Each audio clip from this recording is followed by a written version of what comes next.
ආයුබෝවන් village cooking හත් මගේ YouTube channel එකට මම ඔයාලව අදත් ආදරෙන් එකතු කරගන්නවා. මම අදත් ඔයාලව හැමෙන්න ආවේ වටලපන් වගේම නිවසේ ඉඳලා හොඳ ආදායම් මාර්ගයක් උපය ගන්න පුළුවන් රෙසිපි එකක් අරගෙන ඉතින් ඔයාලට නිවසේ ඉඳගෙන හොඳ ආදායම් මාර්ගයක් උපය ගන්න පුළුවන් මේ පුරින් කප් හදලා හරිම රසවත් වගේම හොඳ වටිනාකමක් තියෙන රෙසිපි එකක් තමයි මම අද ඔයාලට කියලා දෙන්න යන්නේ. ඉතින් මගේ channel එක subscribe කරගෙනම අපි අද වීඩියෝ එකට යන්. මේ වගේම මගේ වීඩියෝ එක අවසාන වෙනකම් බලන්න කියලා ඔයාලගෙන් ආදරෙන් ඉල්ලනවා.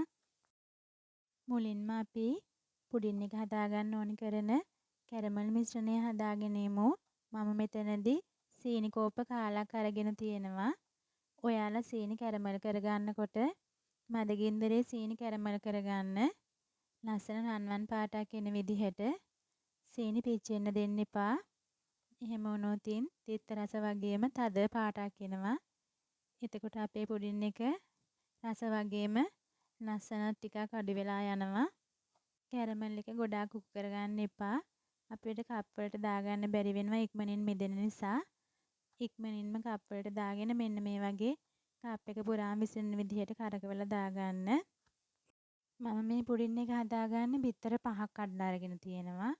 ඔයාලා බිත්තර කඩලා අරගන්නකොට වෙන වෙනම කඩලා එකතු කරගන්න. එකක් හරි නරක් වෙලා තිබුණොත් ඔක්කොම අපතේ යන නිසා මම ලුණු තේ හැඳි කාලක් එකතු කරගත්තා. ඒ වගේම රස වැඩි කරගන්න වෙන්ලා තේ හැඳි එකක් එකතු කරගන්නවා. දැන් අපි මේ බිත්තර ටික ගසා ගන්න හදන්නේ. වටලප්පන් හදනවා වගේ අපි ගොඩක් වෙලා මේ බිත්තර ගසා ගන්නෑ. බිත්තර ටික කහමද පොඩි වෙලා මෙන්න මේ වගේ හොඳට කලවම් වුණාම ඇති. මම මේ භාජනයේට සීනි ග්‍රෑම් 200ක් දාගෙන තියෙනවා. දැන් මම මේ එකතු කරගන්නේ පෝල් කිරි. හොඳටම උකු පෝල් කිරි අරගන්න. ඔයාලා කැමති නම් එළ කිරි නැත්නම් පිටි කිරි උකු කිරි උනත් අරගන්න පුළුවන්. ඔයාලා මේ භාජනය ලිපේ තියලා හොඳට හැඳි ගන්න ගමන් උණු කරගන්න. ගොඩාක් වෙලා උණු කරගන්න ඕනේ නටන මට්ටමට. වටේට හීනි බුබුලු දාන ප්‍රමාණයට උණු කරගත්තා නම් ඇති. මේ ප්‍රමාණයට එනකොට ඔයාලා ලිපෙන් බා ගන්න. බාලා හොඳට නිවෙන්න තියාගන්න මේ මිශ්‍රණය. අපි හදාගත්ත බිත්තර මිශ්‍රණයට අපි හදාගත්ත කිරි ටික දාලා හොඳට මිශ්‍ර කරගන්න. වටලප්පන් හදනවා වගේ ගහ ගන්න ඕනේ. හොඳට කලවම් කරගත්තාම ඇති. ඊළඟට අපි මේ මිශ්‍රණය හොඳට පෙරා ගන්න ඕනේ. අනිවාර්යයෙන්ම ඔයාලා කප් වලට වක් කරන්න කලින් හොඳට පෙරා ගන්න.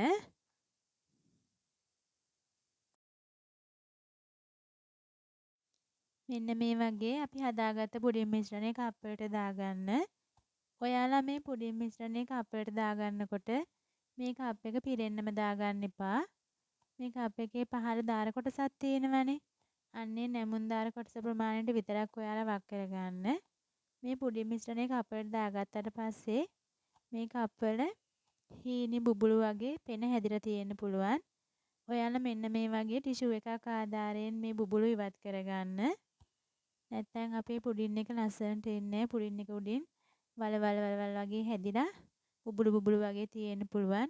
ඒ නිසා ඔයාලා මේ හැදිලා තියෙන පෙන බුබුලු මෙන්න මේ වගේ ටිෂු එකක් ආධාරයෙන් ඉවත් කරගන්න. ඊළඟට ඔයාලා හොඳට මේ කප් වල පියන් වලින් හොඳට වහගන්න. එහෙම නැත්නම් ඔයාලට ෆොයිල් කොලයක් ආධාරයෙන් උනත් මේ කප් එක වහගන්න පුළුවන්. ඊළඟට ඔයාලා හොඳට නටන උණු වතුර එහෙක තියලා තමයි මේ පුඩින් ටික තඹ ගන්න ඕනේ. ඒ වගේම මෙන්න මේ වගේ කිචන් ටවල් එකක් ආධාරයෙන් ඔයාලා පියන හොඳට වහගන්න. වාෂ්ප උරා ගන්න. දැන් මම මේ හරියටම විනාඩි 30ක් ස්ටීම් කරගත්තට පස්සේ තමයි බාගෙන තියෙන්නේ මේ පුඩින් කප් ටික. දැන් ඔයාලට පේනවා හොඳ ගානට ලස්සනට තැඹිලා ඇවිල්ලා තියෙනවා. හරිම ලස්සනට තියෙනවා.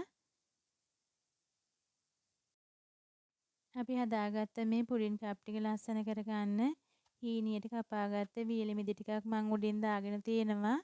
ඔයාලට ටුටි ෆෘට්ස්, රට කජු නැත්නම් කැරමල් ඒ වගේම උකුකුරි ටිකක් උනත් පාවිච්චි කරන්න පුළුවන්. ඉතින් අද ඔයාලට මම මේ ගෙනාවු රෙසිපි එක ඔයාලට ගොඩාක් ප්‍රයෝජනවත් වෙන්න ඇති කියලා මං හිතනවා. ඉතින් මං ඔයාලගෙන් ආදරෙන් ඉල්ලනවා මගේ channel එක subscribe කරගෙනම යන්න කියලා. ඉතින් මේ වගේම ලස්සන වීඩියෝ එකකින් ආයෙත් අපි හම්බ වෙමු.